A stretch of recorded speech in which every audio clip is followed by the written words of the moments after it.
আজকে একটা নতুন অঙ্ক নিয়ে চলে এসেছি। A 15 meter long perpendicular is drawn from the center of a circle to a 40 semi long chord. Find the diameter of the circle. তো কর্ড ফর্ড এগুলো সম্বন্ধে কর্ড আর্ক এগুলো সম্বন্ধে একটা আইডিয়া থাকতে হবে।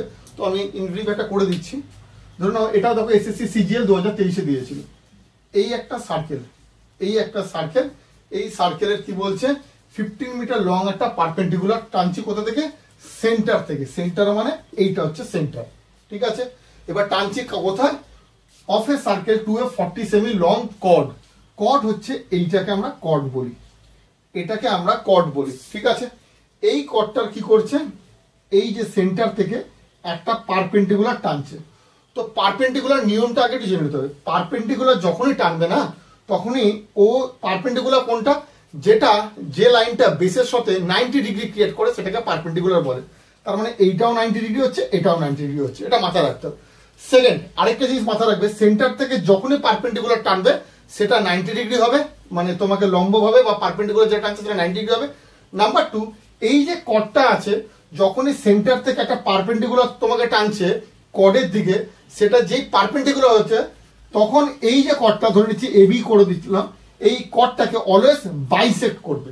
বাইসেক্ট করবে মানে ধরে নাও এ ও ইকুয়ালস টু বিও হবে, এটা জেনে রাখতে হবে। তার মানে কর্ড সেন্টার থেকে যখনই পারপেন্ডিকুলার টানছে, একটা 90 ডিগ্রি ক্রিয়েট করবে, আরেকটা কি করছে, আরেকটা তোমার এটা দুটোকে বাইসেক্ট করছে, মানে বাংলা কথায় সমদ্বিখণ্ডিত করছে। হয়ে গেল। এবার কিভাবে করব দেখো, তোমাকে এবার কি বলছে, এগুলো একটু মুছে দিলাম। তোমাকে বলে দিয়েছে কি, is down from the circle 15 metre long. তার মানে এইটা তোমাকে বলে দিয়েছে 15 মিটার, ঠিক আছে, এইটা পারপেন্ডিকুলারটা। আর বলেছে কি, কর্ডটার লেন্থ বলে দিয়েছে কত, 40 সেমি। তো আমি আগে কি বললাম, কর্ডটা যদি 40 সেমি হয় তাহলে এইটা আর এইটা ইকুয়াল। তার মানে এইটা আমি বলে দিতে পারি 20 সেমি, এইটাও সেম হবে 20 সেমি। এইবার চেয়েছে কি, ফাইন্ড দ্য ডায়ামিটার না রেডিয়াস চেয়েছে, দেখে নাও ডায়ামিটার অফ দ্য সার্কেল। তার মানে রেডিয়াস কোনটা, রেডিয়াস কিন্তু আমরা সবসময় মনে করি এইটা রেডিয়াস, কিন্তু ভালো করে বোঝো রেডিয়াস মানেই কিন্তু এটা নয়।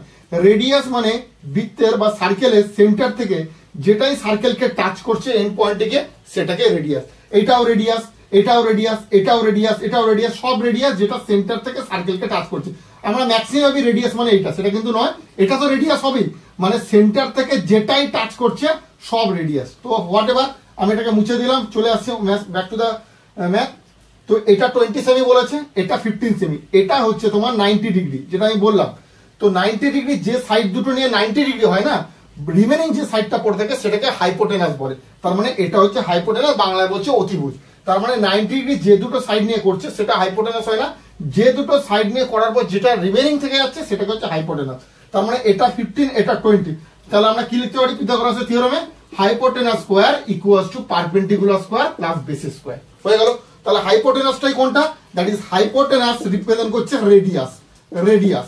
তো এখান থেকে হাইপোটেনাস লিখে দিলাম, পারপেন্ডিকুলার কোনটা 15 স্কোয়ার প্লাস বেস কত 20, 40 কে ডিভাইড করেছি, ইকুয়ালি বলে দিয়েছিলাম 20 স্কোয়ার।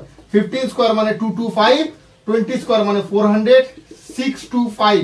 হাইপোটেনাস স্কোয়ার মানে 625, হাইপোটেনাস ইজ ইকুয়াল টু 25। তার মানে 25টা কি দাঁড়াচ্ছে, 25টা দাঁড়াচ্ছে রেডিয়াস বা হাইপোটেনাস। যদি রেডিয়াস 25 হয়, ডায়ামিটার হচ্ছে 25 × 2, 50 সেমি। Complete. C is the answer. Thank you.